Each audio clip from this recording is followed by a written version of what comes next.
शपथ से पहले न्यूज 18 के हमारे सहयोगी अमन भारद्वाज ने सुक्खू से उनके आवास पर बातचीत की। क्या कुछ कहा सुक्खू ने, आइए आपको सुनाते हैं। बहुत बधाई आपको, मुख्यमंत्री बन गए। कल आपसे मेरी बातचीत हो रही थी, मैं लगातार आपसे पूछ रहा था कि क्या मैं भावी मुख्यमंत्री से बात कर रहा हूँ। अब जबकि नाम की घोषणा भी हो गई है, क्या कुछ कहना चाहेंगे?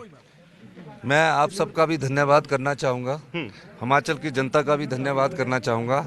अभी कि जिस प्रकार का मैंडेट उन्होंने हिमाचल के लोगों के द्वारा कांग्रेस पार्टी को दिया है, उसके लिए हम उनके हमेशा धन्यवादी रहेंगे।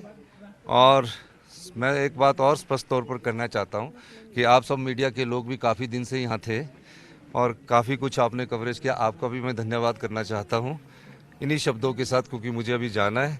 आपका बहुत बहुत धन्यवाद।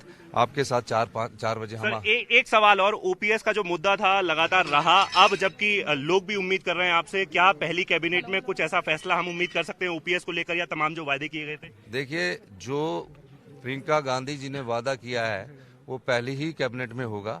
अभी आप थोड़ा समय दीजिए, अभी क्योंकि कैबिनेट नहीं बन रही है, अभी 2 लोग या 3 लोग शपथ ले रहे हैं। उसके बाद जब पहली कैबिनेट होगी, फुल कैबिनेट होगी, उसमें उस फैसले को लागू किया जाएगा। विक्रमादित्य जी डिप्टी सीएम बनने वाले थे, ऐसा प्लान था, वो वर्क नहीं किया गया? नहीं, अभी तो इस बारे में मुझे जानकारी नहीं है। ऑलराइट।